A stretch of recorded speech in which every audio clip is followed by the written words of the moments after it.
usually sort of what I talk about is the sort of the beginning, the founding of the 1491s, and sort of how we got going. And I'll get into that a little bit today, but mostly, don't decompress.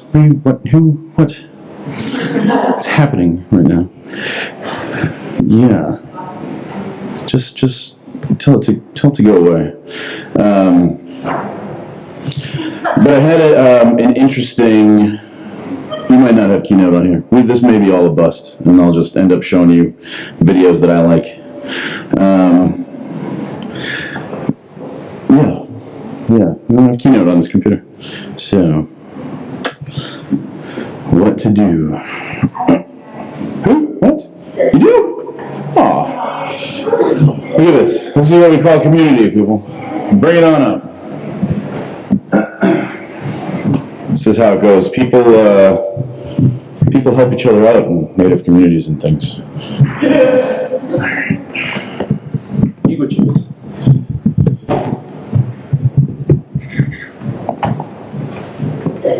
So, in spite of what it might look like, I promise my computer is virusless, and so this flash drive should be as well.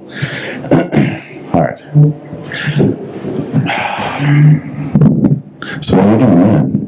All right, so usually, like I said, I come out and I talk about like the beginning of the 1491s and how we started, and we go through that, and I'm going to go through that, and it'll be fine.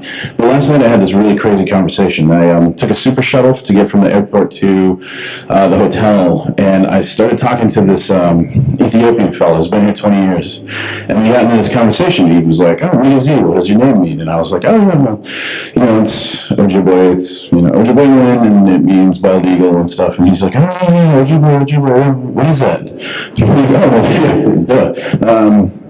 well, it's, what you might think of as like Native American or Red Indian or whatever, however you want to say these things." And he was like, "Oh, yeah, cool. I really like Native Americans and all this stuff." And I'm like, "Cool, where is this going?" And as he talked, the more he talked, the more I realized, I can't assume things. I can't just assume that somebody knows everything about like who I am and where I come from, and et cetera, et cetera. And so I decided I'm going to start with a little bit of background on me, I guess, as boring as that might be to you. But just so you know sort of where I'm coming from, and we'll feed into the how did the 1491 start stuff. And so has anybody heard of the 1491s? Do people know sort of generally what we do? A few? I got absolutely no answer out of that. I said, all right. So it's funny because I saw Truett go like this, like, and she just stops. Well, yeah, you can say yes. You did a presentation on her stuff, and actually, Truett said more than I possibly could, probably, and smarter than I could. So I'm sort of going to talk about like where the 1491s came from and the sort of humor through my own lens, through my own eyes and stuff. It's kind of like this: bullets in the front, arrows in the back, or how I learned how to say dirty words in 560 plus languages. For example. Can you guys, if you guys will repeat after me really quick, let's say Hashwa. You guys just said Peterson Creek. Yeah, I just got a room full of people to say Peterson Creek. That's awesome. All right, so you guys are dirty, man. You're dirty. So where did I learn these things and how did they come about? We can David Copperfield this. Like I was born, spent the first part of my life in Minnesota, like Minneapolis, generally St. Paul. My mom was a social worker, as I've said, and my biological father was, by all accounts, and by my own account, from the little that I got to spend with him, was just a brilliant guy. His name is Bill Pensino, and he helped to found the National Indian Youth Council and a school called the Red Schoolhouse, the Minnesota, like the Children's Museum and stuff in St. Paul. And so he was just sort of like this brilliant, he had a problem with the bottle, and that ended up being his demise in the end. And then my stepdad, and here's where I'm already complicated at this point, right? I'm like, 1-2 years old, and I'm a Ponca and Ojibwe kid that lives in southern Minnesota and Minneapolis, and but because it's what they had around there, like down in the southern part of Minnesota, it's all Dewa, it's all like Dakota people. We ended up going to a lot of like Dakota ceremonies and sweats and stuff down there with some of the local medicine men, and then my stepdad comes into it, and he is a giant Navajo dude by the name of Tom Goldtooth, who also, when as he got older and started sort of, the 70s and 80s, and everybody was Dakota or Lakota at some point. So he's this Navajo guy that ended up participating also in these like Lakota ceremonies from around the time, and Minneapolis just became, forgive the expression, like this crazy melting pot, and it melted into me. So my biological father wasn't around much. He was in and out of my life, to say the least. And here is the interesting thing. So I can talk to you about all this. It's like I grew up in a traditional household. I didn't see the inside of a church until I was 15. Like these kind of things. And so I think you would imagine like maybe I grew up with like, Williams and Reed or Charlie Hill and all this stuff. But it's not true. I didn't know who those guys were for a very long time. I grew up with like Mel Brooks and Monty Python and Douglas Adams and the Marx Brothers and all this stuff. Like these were sort of like our comic influences. These are the things that my brother Dallas, my stepbrother, Dallas Goldtooth, when we were kids, we would recite these lines to each other. We didn't have like, we had the books as a sort of like our activist parents had, like, so we had, Vine Deloria stuff and, all like our bookshelves were filled with academic things on natives, but our entertainment was filled with like a lot of just crazy Western stuff. Like it ran the gamut. And so, my biological father too, he was a big fan of Kubrick and of like Peter Sellers in particular. And so all of my stuff as I grew up, these things sort of informed who I was, sort of in an entertainment kind of way. And I grew up, I think when I was 5 or 6, I ran into the kitchen. My mom was there, and I said, "You know what? I want to remake The Blob with Doris Day." And she goes, "What?" And then I ran out, like I'm going to go remake that movie right now. And I was like, "But mine's going to be grosser, and it's going to be called The Disgusting Blob." So these are the things I would say when I was a kid to my mother. So I've known since I was a little guy I wanted to get into film and video. I didn't know what that meant, obviously, as a child, but I sort of knew. So yeah, when I was about 8 years old, like I said, I grew up in southern Minneapolis and et cetera, et cetera. And, as happens in southern Minneapolis, somebody did a drive-by on the house next door. And my mom was like, "Oh, it might be a little dangerous around here now." Franklin Avenue sort of became a little bit more dangerous. It used to be this, cops always harassed Indians, but it started becoming like a really bad place. So she moved us 4 hours north to north central Minnesota, a little town called Bemidji, which is just south of Red Lake Reservation, just west of Leech Lake Reservation, and just northeast of White Earth Reservation. So it's a town. It's literally, they circled the wagons. There's all these reservations that are like around it, these 3 Ojibwe reservations. And I, since I was a little kid, went to these private schools. Like there was a Red Schoolhouse in Minneapolis, and there was the Buganagish School in northern Minnesota. And so from these, and from my parents and everything, I had this really strong sort of traditional base growing up. And as we moved up, my stepdad, Tom Goldtooth, started really getting into his environmental activism, and he now is, and has been since I was a kid, the executive director and one of the founders of the Indigenous Environmental Network. And he used to do these conferences, and we would travel everywhere. We would travel to North Carolina and to Alaska. Like I was a 13-year-old kid, and since he was the executive director, me and my brother Dallas we had a week to ourselves in exotic places, generally. Exotic to us, anyway. So we went to Palmer, Alaska, and we just ran around in mountains for like a week by ourselves. And it was kind of an interesting time, because even from that young an age, I got to see a lot of different Native people and the issues that they were facing. And so when I was 15, I hit Eastern Band, Cherokees, North Carolina, Cherokee, North Carolina, and Dallas and I are walking out, and it's a sunny day, and we're getting some ice cream in town, and I don't know if you've been there because they still do this there. I just found out this last year. It's the same stage and everything. There's some people that that sort of sell dances, and you can go and pay, and they'll sort of dance for you, and et cetera, et cetera. And they dress up in like regalia that is not Cherokee, and they'll just dance around and hop and croon. And it was one of the most depressing things that's ever happened in my entire life. 15 years old, and I was just like, fucking hate being Indian, man. This is hard. It sucked.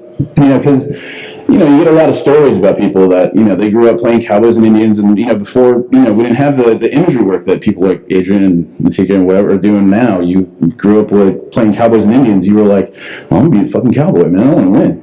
And so I had a cool, my auntie was like,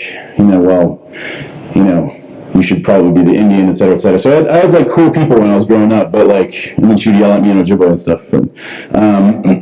But like growing up, I didn't have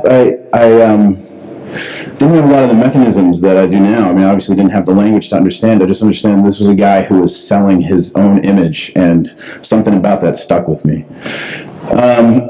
So when I was 16, I got really bored in northern Minnesota, as one does, and I ended up going to a school called Native American Preparatory School, Santa Fe, New Mexico. Brilliant place, wonderful place. Lasted about 4 years because it was too good of an idea to last.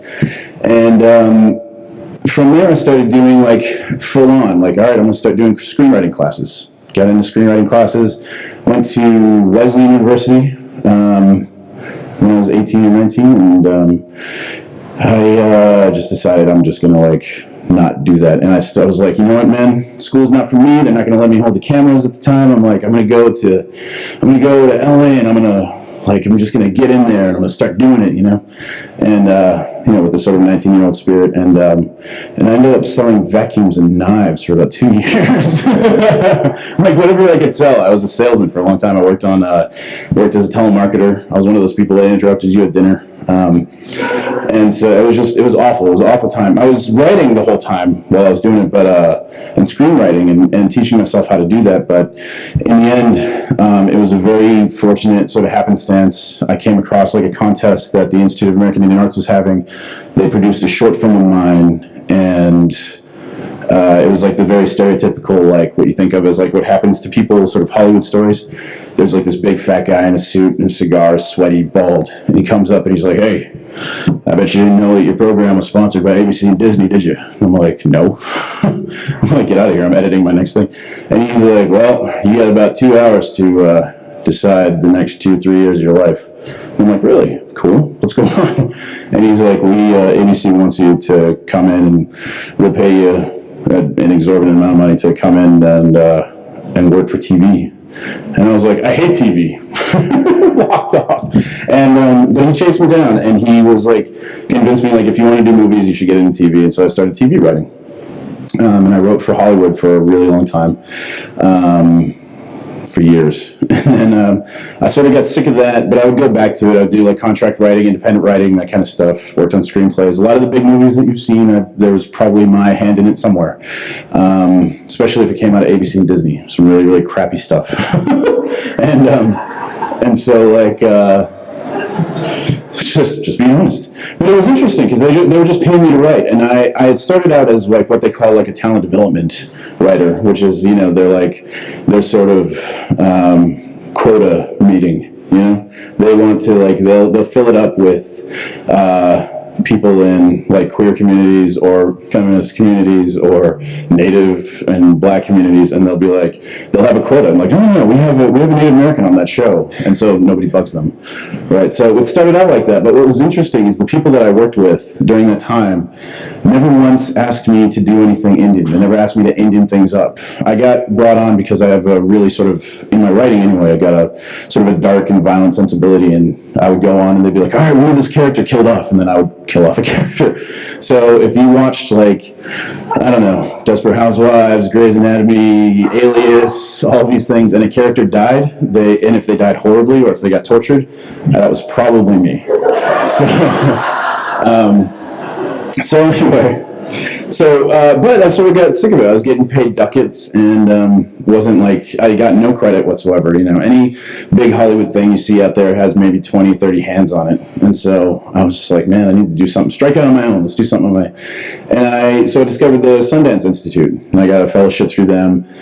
But once I started doing that, it was the opposite. People only wanted me to write native stuff, and I got hired by a producer to do some movies that I really didn't want to do. They were like, we want you to have, you should do.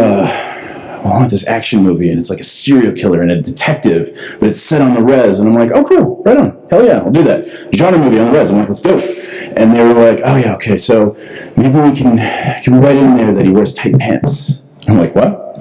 And they're like, maybe we can, and maybe he has a feather because it's like representative of blah. And I'm like, what? And it was, I'm not kidding. This because now this is a Cards Against Humanity card. And he was like, maybe he goes to the spirit world to solve some of the cases.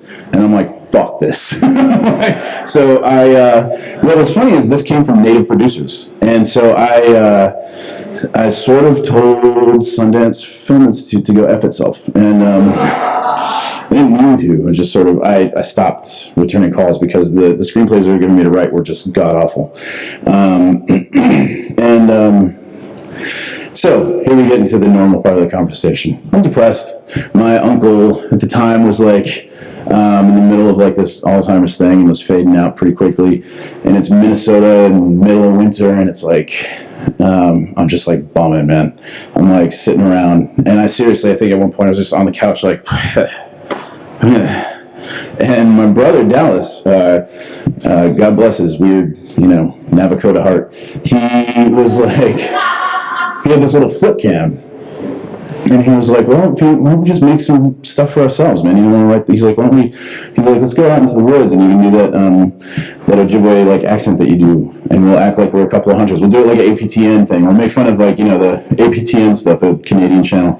And I was like, all right. So we go out into the woods, like our backyard, and he was like, all right, go. And I'm like, well, hey man, what's going on here? We're hunting some muskrats and whatever. And we just started going, and I laughed like I hadn't laughed in like years at that point. And then we did much more sort of scandalous and risque thing. We started laughing, and we were like, all right, let's do. What about like if Buffalo Bill from Silence of the Lambs? What if he like instead of wanting to be a woman, he wanted to be like an Indian? What would that look like? And I realized I had to dance with like the tuck it back dance. So we did that. We did that video, and like during my time at Sundance, I met it was interesting. So this is by the way, this is how this group started. The 1491s started with us in a yard with a flip cam, doing like really really cheesy vids, and this is my brother Dallas. Look at that cute little pudgy face. Some of you guys know him because he's a Berkeley, not quite alum because he never really graduated, did he? Anyway, but he went to school there, and he was he was like sort of like he boosted me up, he bolstered me at that time, and a time that I was like really afraid for myself artistically, because I was like, well, I guess I'm gonna go back to selling fucking vacuums. And like he was like, well, let's go make this stuff. Yeah, sell vacuums, do whatever, or pick up writing gigs on the side. He's like, well, let's do this together for a little while. And so for that year, we just made like really silly videos, and they were sort of the foundation. And we actually started getting gigs, like to go do performances, like comedy performances, like around, regional stuff. Minnesota, like the colleges around would have us. I think we called ourselves D's Mutts for a little while at one point. And it was just like, it was weird. Like we just continued to go out and make each other laugh, like on stage, and so a filmmaker that I met during my time at Sundance, this guy named Sterling Harjo, was also doing some weird videos down in Oklahoma, because he was having the same quandary. He was like him and so this is Sterling Harjo. So he is a Seminole Creek fellow, and he is a filmmaker, or sort of Indian famous filmmaker, and he does like really beautiful, amazing, depressing movies that I'll never watch more than once because they're just like bum me out. So he's one of those guys that makes these movies that are just like, really, dude, I'm just gonna like cry for 2 hours and I'm done. So he was done too, and he and Ryan Redcorn, who was, oh no, that's Bobby Wilson. So this is Ryan nope, that's not Ryan Redcorn. That's Bo Pelini, the coach for the Huskers. That's Ryan. Look at these guys. Come on now. Tell me they don't look alike. So anyway, So Ryan Redcorn and Sterling Harjo were making these videos in Oklahoma as well, and they were doing really weird. Like Ryan would do these like comedy songs, and they would record them, and he would base them on real life, like things like the Pawhuska police shot my dog and all this stuff, like really awful shit. And they're like, well, let's why don't we get together? And I talked to Sterling, and he was like, why don't we get together and make a video together? And Ryan, it's funny because independently, Ryan Redcorn and Dallas knew each other from doing language revitalization work. Dallas with Dakota and Ryan with Osage. And so the two of them knew each other, and we all just were like, oh my God, yeah, let's all four of us get together. And then we met this fella, Bobby Wilson, because he looked like that. And he had the keys to like the Indian Center down in Little Earth in Minneapolis. So we decided to move to Minneapolis, and we made a video together called the New Moon Wolfpack auditions, because Twilight was coming out, and it was like, we were like, what does that audition room look like? It's just people selling themselves, and we were like, oh man, it's hilarious, and we did it. We spent a whole day laughing, and Bobby, the way that Bobby tells it, this is all of us, by the way. So the way that Bobby tells it is like, we do the New Moon Wolfpack auditions video, and when he's working, doing youth counseling work and stuff in Minneapolis, and when he goes into work on Friday, and the kids are like, yeah, whatever, Bobby, who cares? And then we do the video on Saturday. When he goes back into work on Monday, the kids, these Indian kids, are like, hey, you're in the video. The video is on YouTube. That's crazy. And he's like, what? And it was interesting because we were like, he was like, we didn't expect anybody, like up to that point, the videos that we had made were made sort of for family and friends, and we didn't expect anybody else to watch them. They're just like, just some silly things we did. Literally, there's some videos that are like extended fart jokes. But it struck a chord. And so like good Indians, who are really passionate about the work they do and really want to do this stuff but aren't going to get paid, we sat on it for about a year. We didn't do anything. We just, the New Moon Wolfpack audition video hit, and we were just like, whatever. And finally we decided to get together, and I'll show you a little small trailer of like, the type of videos that we did during that first like year or so. As soon as the sound works. Help! It's plugged in. Maybe you don't get to watch it. Maybe I'm just teasing you. You don't know. Oh no, for real, help. Like I'm trying to, I'm trying to be impressive here. So it's like, I love it. It's like a cavalcade, like running after me. So. You want to know about it? Oh yeah, hey, that was it. I fixed it with my medicine. Oh, yeah, hey, all right. You want to know about Indigenous? Before we start, may I ask you turn that off? I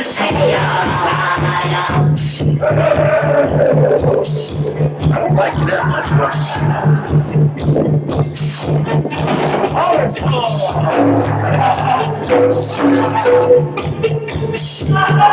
Well, it's close. It's about the 38 Dakotas. How Lincoln's a douche. It's not a goddamn thing. They are tried, trustworthy good.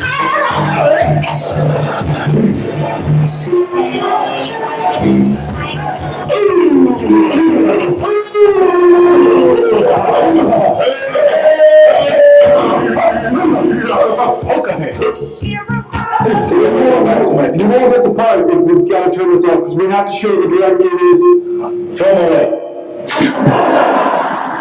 Alright, so that's because I can't show you everything that we did. This little clip thing we made up. So we started getting like massive amounts of hits, like hundreds of thousands and stuff, and we were like, why? What? Interesting, cool. We had a forum suddenly, and so. During that time, the next video that I'm going to show you, Sterling and Ryan did this, and who's got the bingo cards, because you're about to hear some Edward S. Curtis, baby. So we were like, well, we can actually like say something. We could say something. What are we going to say? And so because they're Oklahomans and depressing and everything, they were like, I don't know, let's put some like let's do some like a video just in response to Edward Curtis of just a bunch of Indians smiling, just like what they look like. And of course they couldn't make it happier because they're Oklahomans. So they had to like put like this depressing Laura Ortman music to it, which is fine.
Smiley guy. All right. So I'm just because it's a limited time. So we did that video, and the phone rings, and it was like, hey, this is NPR calling you. And we're like, come and say what?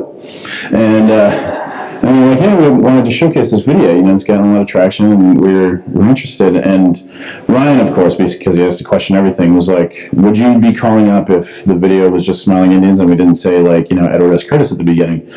And they were like, silence. And we're like, all right, yeah. So, all right, it's a statement. You don't just want to see smiling Indians. That's fine. And so they interview Ryan, and we get our first taste of just awfulness online. It was great. It was just people like, well, they're probably smiling because they're drunk, or I'd be smiling too if I didn't have to pay taxes. All this really ignorant shit. And we were like, man, this is awesome. Like, leave it up. We want people to showcase like what people think of Indians. So when we were changing these conversations, and then NPR deleted those and blocked the comments because they thought like it'd be too sensitive a thing, which I understand. But at the same time, we could have you could have seen firsthand what kind of stuff. And then you still can. Like, if you go into any internet forum of any kind, whether it's Facebook or blogs or Adrian's emails, go to Adrian's emails. You can see what people actually have to say about about Indians.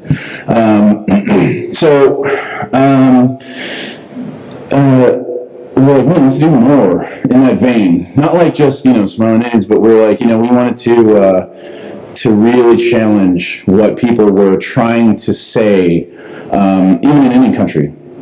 So the title of like this little conversation I'm having with you, where you guys don't talk back, is called Bullets in front, Arrows in the Back, and it's because the racism will come from here, but the arrow in the back comes from like us just fucking ourselves. So if you look at our logo, it's 1491s, which is a name we all hate. Nobody actually takes credit for actually calling ourselves 1491s. But if you look at it, it's an arrow shooting itself in the ass, and it's because like people think like, oh yeah, they're talking all this stuff about like white people, and they're like, yeah, man. And then when they actually like break it down, they're like, it's either about like Native empowerment or like, get over yourself. You're not that sacred native guy. And so, because it's based on, a lot of our characters are based on like uncles of ours, people that we find funny, and we sort of try to dissect this idea of what is Indian and like native machismo and all that stuff. And in the vein of some of that stuff, we took it upon ourselves at a trip where I was supposed to meet Adrian Keene, and I didn't initially.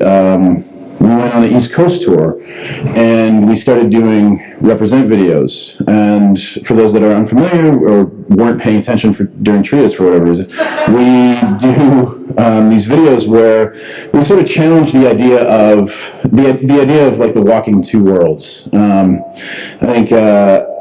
Catherine had some interesting things to say about that, and I really like that it's one world that we live in. I mean, it doesn't matter if you're wearing a headdress out in the middle of New York City, which I've told the performance artist Greg Deal a number of times. Like, it doesn't matter if you're wearing that or if you're wearing like some jeans and like a backward cap. Like, you're still an Indian dude if you're out there hanging out like by yourself.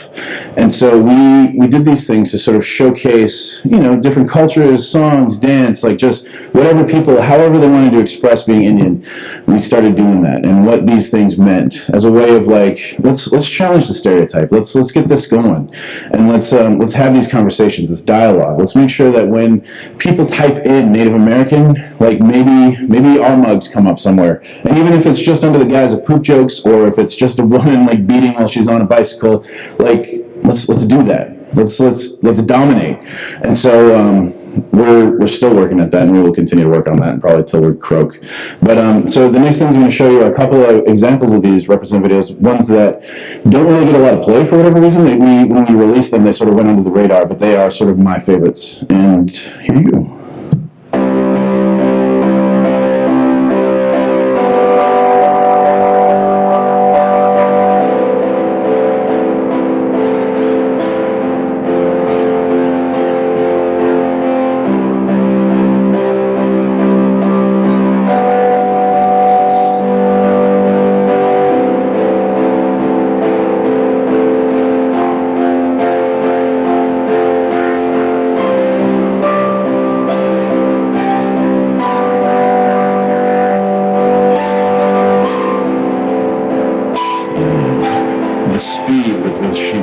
Is just phenomenal to me. I'm like, my hands would be clumsing all over themselves.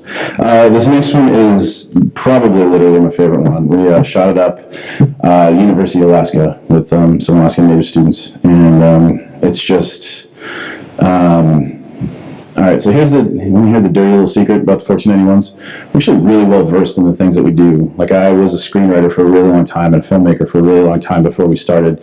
And as much as like especially the Okies, like Sterling and Ryan, when you see them like up on stage, they're like, oh, no, we just put a camera at stuff. And like, I'm like, no. We understand composition, we understand the things that we're doing. And when we do them, they're very deliberate. Everything is sort of on purpose and thought out, and as much as we hate to admit it, intellectualized. And we make sure that when we're doing stuff, that it has a purpose, and that when we are showcasing, like when we're making fun of something, we never make fun of victims. You know what I mean? Like we don't make fun of like the plight of Native Americans. We make fun of our own bravado or different things, or we don't make fun of the plight of anybody. We're very, very conscious of the things that we put out, and so when we're doing this, like these things are, and they will be made to look like, oh yeah, we just put a camera on this stuff and things like played out. They're pretty well orchestrated. So don't let that leave this room though. We're just gonna keep playing up like, I don't know, just put camera in things. So.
So they dance funny up there.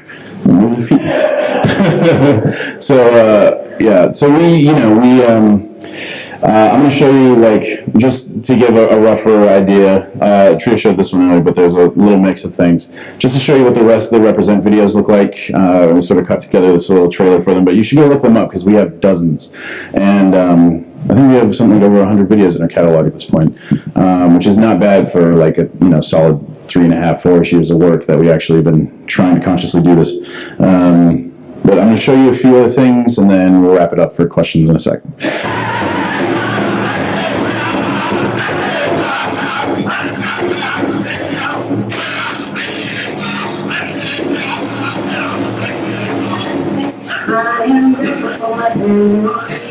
I'm a rich girl in Tennessee.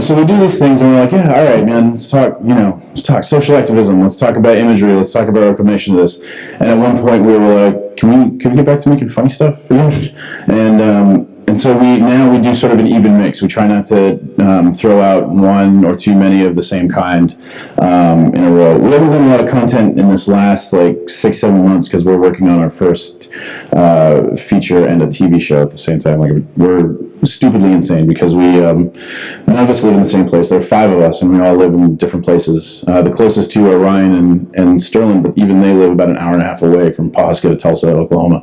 And so we never really we're never really together. We get together for performances and stuff, and we'll throw out some videos then. One of my favorite ones in the recent years, in the last couple of years, was actually filmed about 1.5 years ago. Last time we were here, we did a Represent video with some of the students from Berkeley here, and one of which just never got released. I don't know why. I got to talk to the boys about that. But then we went over to Michael Horse's store. Have you guys been to this place? Huh? Gathering Tribes, man. So we went in there, and this idea of people sort of selling themselves. They are awesome there. This isn't talking smack, because but they were into it. Especially Michael Horse was just like, it was a blast. If you guys don't know who Michael Horse is, he's the guy in Twin Peaks that when when the good guy's in trouble and like suddenly a knife pops into the bad guy, and then you see like an Indian doing this. That's Michael Horse. So yeah. So he's that guy in a number of things. So anyway, he's just a badass. Nothing you can do about it. So, but he agreed to be in our video. He agreed to let us film in his store, and so that so we just did a video called The Indian Store. And this one was probably the one that sort of exercised that kid that saw that dude selling himself on the streets of North Carolina. Like when we shot this is probably what exercised most of that for me, which is really, really nice to see because it, like I said, bummed me out. But there you go. And then, yeah, move on. It's not how it ended. But it's like, oh, should I? And then it goes like that. I'm going to try.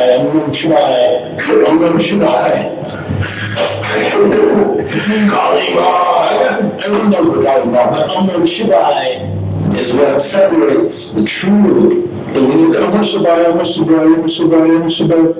Fuck ass naked on a wrecking ball. Fuck. I should have been real, man. I made Obama.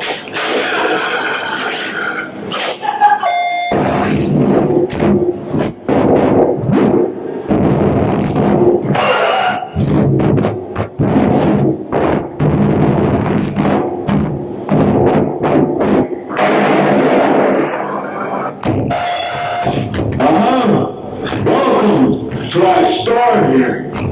You will find many American Indian artifacts here to enlighten your spirit and worry.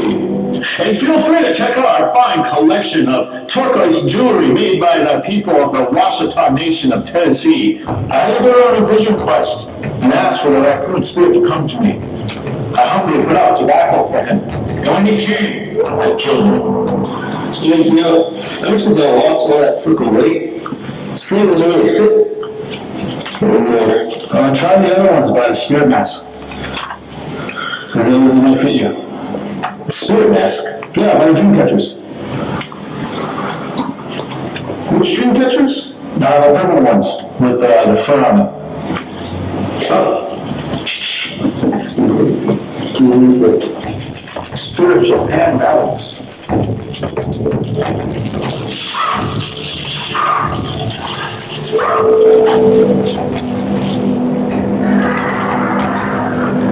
Sweetgrass, child,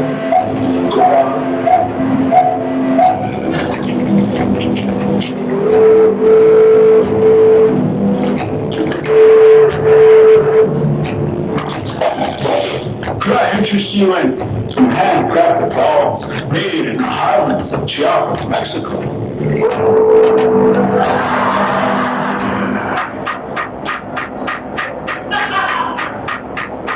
You know, there's a myth out there that these are only for dreams. That's not true. We place it above your Wi-Fi router and boost your signal. $62 to steal. We've got getting reading books. We do. What are you looking for?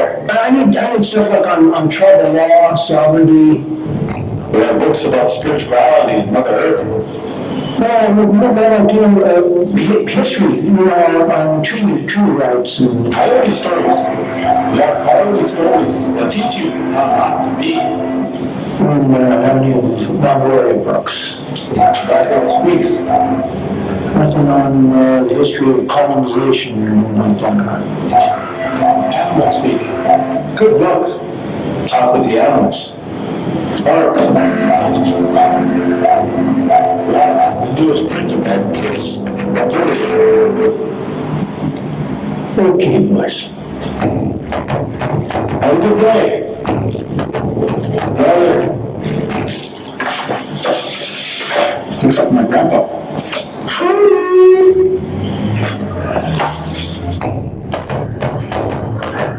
Anyway, yeah. So that was the video we did with Michael Horse.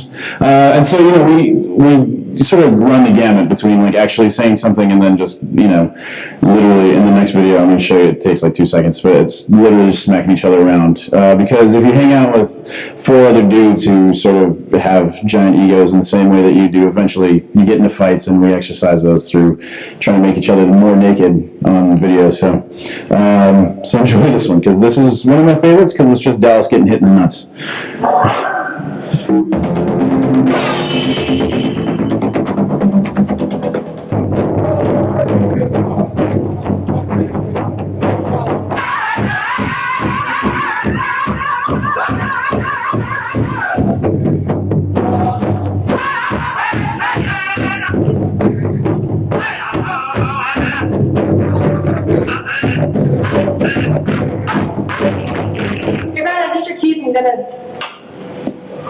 guys doing? It's Stoikov, Durr. You guys are freaking idiots. Anyways, Ryan, I'm taking your car to the store. Wait, what? Yes! Winner. No more Dakota Nation. No more people of the plains. I think you mean Whitley. Blood has been spilled today. So he says that blood has been spilled today, because that's how he sounds. So I'm going to show you one more, and just to sort of wrap it up, to show you like the kind of the vibe that we generally put out is a mix of just like we're maniacal. Honestly, like I can be very professional and talk to sort of an academic crowd, and any one of us we can talk on these issues because they're things that we address a lot, and we spend a lot of time thinking about these issues. But if you get more than maybe two of us in a room, eventually it all just becomes about us just sort of, I don't know, rolling around on the floor together and talking about who has foreskin, who doesn't. Like, it's just like, it gets really goofy, and we become like these 12-year-olds that we like, and so our videos are sort of reflective of that. We, are the weird duality that we have of like, no, let's put something really, really great out, or like, let's just put something really gross and, hey, how funny is that? So, yeah, the last one is just sort of to wrap it up, and then questions will be fine. I would watch Dallas getting hit in the nuts again, but let's not put you through that. I want to give you a song, brother. This song. Oh, guys, if you use this song, I guarantee in about 5 seconds you're going to get all snagged up in all sorts of nasty ways.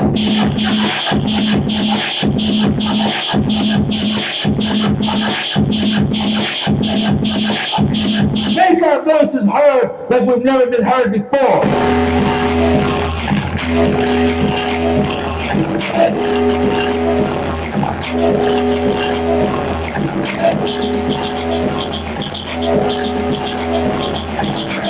Shut up. What's your deal? This is the stuff that would make Crazy Horse jealous. Who is that? What? You know who Crazy Horse is? No. Yep. No. Here's what you do. Find a few Indians.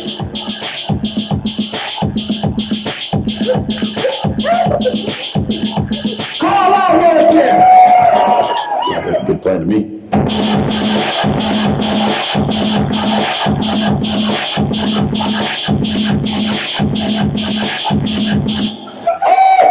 Come on, sing us a song!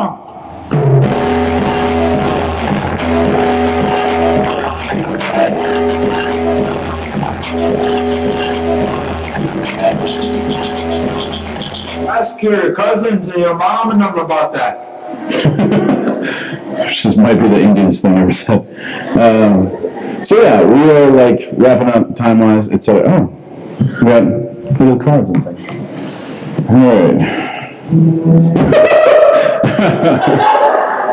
All right, so the first question is, and I'm not fucking around, are there funny Native women? No, there are none.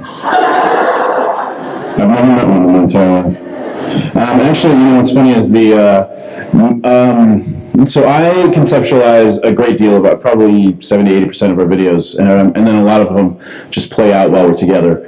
But I often text the boys and say like, oh, you know what, man, would be a great idea for this. But 50% of my ideas come from our manager, who is my aforementioned girlfriend, April Upi, and she will. She has this great playlist on Spotify that is nothing but Indian songs. And when I say Indian songs, I don't mean like, powwow or ceremony or traditional. There's songs by like Nat King Cole talking about "You Got the Indian Sign on Me." And, so some of the videos that we've done, like Cherokee, we did a video called Cherokee that was sung by the band Europe, famous for the Final Countdown. And a bunch of other, I'm an Indian Too, came from that playlist that she had put together. And so she is, wants to. The two people that would have been in the 1491s that are not are two women. It's April, my girlfriend, but she wants to have a political career someday and just won't put herself up there.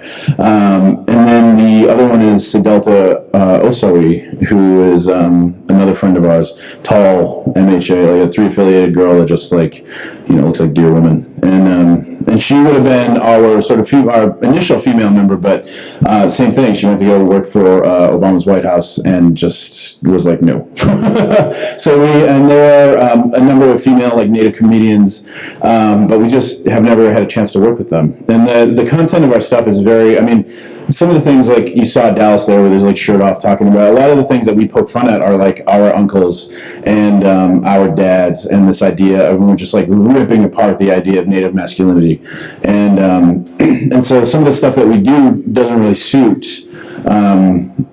It's not to say that there isn't a place in the group, but nobody's approached us. And when we have approached people, we've been like, all right, let's do this. One of the earlier ideas that I had came from an actual conversation I witnessed during like an Indian conference like this. So be careful, because this might be one of your friends. There were these 3 women sitting down, and they were talking. They were on a couch, and one of the women says like, and they're just sitting there and like, oh, sister, we're here, we're in the struggle together, and I'm really happy, we're doing this stuff together. And the other one says, oh yeah, sister, this is so great, I love this, and hey, we're really glad you could come. And the third one was like, yeah, I'm glad to be here, and we're all, in solidarity, and I'm really loving the work you're doing. And then one of them gets up and walks away, and one of the 2 that are left just goes, what a bitch. And I was like, what the fuck?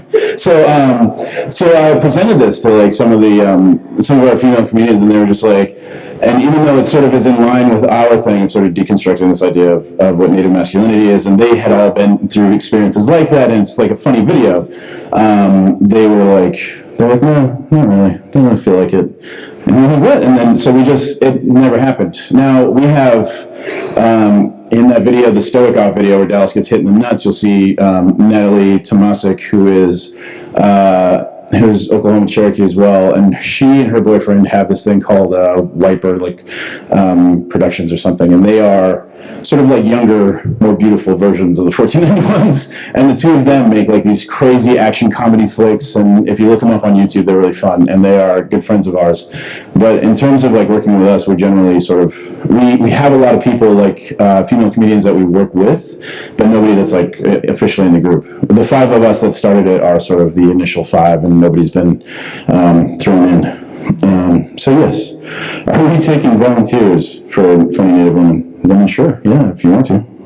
Why not? All right. Can you say? The bingo people. All right. Indian humor is a practice of visual sovereignty, and that is my Marxist critique. Thank you. And that is it. All right. Any other questions that I can answer with, gravitas and seriousness, obviously, that I'm capable of? Why not? Silly questions? I could probably tell you how to say penis in your language. Yes? Can you talk more about the project you're working on now? That's for the last few months? Oh, really? We're going to do sort of like a mockumentary style kind of thing, sort of office-ish, but more like, like Ricky Gervais style things, that takes place in like an urban Indian center.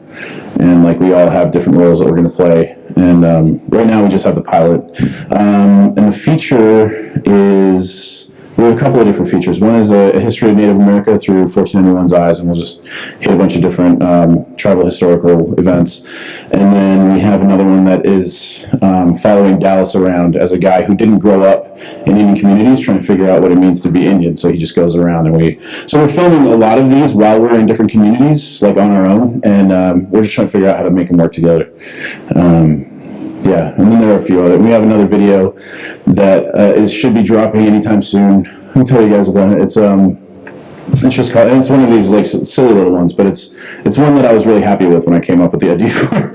And it's like there are certain things that you can't say or do in Indian country, and so you're like, well, what if like creator or whatever actually just like struck you down when you said these things? So we have Bobby saying like, hey man, like don't judge me, but do you ever wonder what evil meat tastes like? And then just And then, so we have like these, and I don't know, just random stuff. I don't even remember what. Oh, mine was, we're in a crowd and like we have a veteran talking and Sterling playing the veteran, and there's me in the crowd, and I lean over to a guy and I go, man, don't you just wish like elders and veterans would just shut the fuck up? And I just, So like there's certain things that like you can't say or do or whatever, and so we just explore that out, and we all just, it's mostly us just saying like really offensive shit and just getting our asses kicked for it. So that's one of the ones I'll probably be dropping in a week or so. But yeah, anything else? I talked a lot, but I didn't cover nearly a breath. Yes, Blue, jeez. What's the part for the day of life of the The picture of Bobby is actually from that. So whenever, that's the other thing with having 5 guys, that we all have 5 cameras and we all do our stuff, is the footage is spread out. We just now figured out, we have ways to upload it and send it to each other on different drives. So it's coming together now. But it's about Bobby's character like dies and everybody goes to his funeral, and so the powwow MC is about to get back on his powwow trail. We're following the journey of this guy.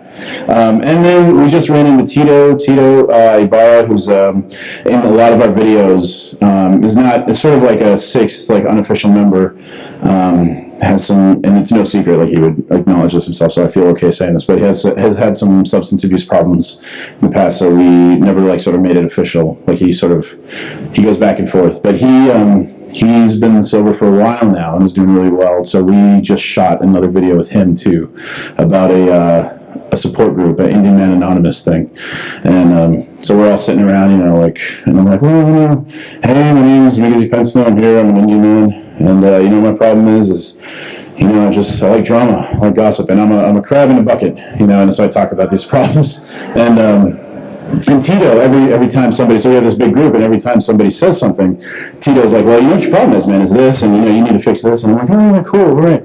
Somebody else has a different problem. Ryan is a guy who's like, well, I like Native women, I like sending dick pics, I like sending dick pics and blah, blah, and, Tito's like, well, your problem is this and this and this, and by the end we get to Tito, and we're like, all right, you're the new guy, and you've had something to say to everybody, so what is your Indian man problem? He's like, I think I know everything, and I don't know shit. So it's like, just a silly little joke, and so these are the things we do. We just sort of deconstruct our own silly lives. Yep.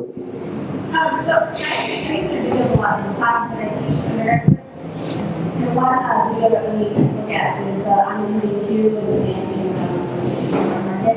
And I'm wondering if you could talk a little bit about what that was like from that particular video in terms of this man dancing people and what. Sure, yeah, the public response of filming the I'm an Indian 2 video. For those of you that don't know, we did a song from Annie Got Your Gun, I'm an Indian 2, sort of the Don Fernando disco version of it. Ryan dances around Santa Fe Indian Market and sort of dressed as a hipster in a headdress. The idea for that came, like I said, April and I were driving to, I don't know, Williston or some ridiculous place in the Bakken, and she plays a song for me, and I'm like, oh, I gotta play that again, and I'm thinking about Ryan dancing naked, and I send him. Unfortunately, I wasn't there for the shooting of it. I had to go to ceremonies. It was during summer, during Indian Market, but I gave the boys the idea, and I said, go shoot this, and they did some stuff that I didn't expect. I just expected Ryan to go prank dance in front of everybody, and they got like a bunch of actual, like the Indian people, like the artists down at Indian Market, like bobbing their head and dancing along. And in terms of when they were shooting it, Ryan did get kicked out of the Santa Fe Plaza because they said like his moves were too sexual or sexy or something. And so, there's a guy, it was funny, there's an artist named Chanupa Luger who's a good friend of ours who recently did a documentary, and his brother sees Ryan, doesn't know Ryan, and Ryan, if you've seen, is like a pasty Bill Palini looking motherfucker, and he's like, oh, who's that dude? Look at that headdress. Oh man. And he goes over, and Sterling is sitting there with Chanupa, about to watch Chanupa Luger's brother go beat Ryan up, and Chanupa's like, no, dude, that's Ryan, and Sterling goes, no, just let him go. So Ryan almost got his head. Eventually Sterling said, maybe not. We got to finish this film today. So he stopped him. But there was a lot of that. People that didn't know they were being filmed. Sterling would record any of the non-native people there. The white people would be like, he would just say, we're taking a picture of you for Indie Market, and then he would record them. And so they'd be dancing around and doing stuff, and it was all fake. If any one of them ever sees that video and realizes that's them on there, we may get sued. and that's fine. So, anyway, I think that's our time, and I gotta jam up. But thank you for being awesome, and you're welcome. You know, no, thank you, Miami. Thank you, Kenosha. Thank you, school, everybody. Thank you. Thank you.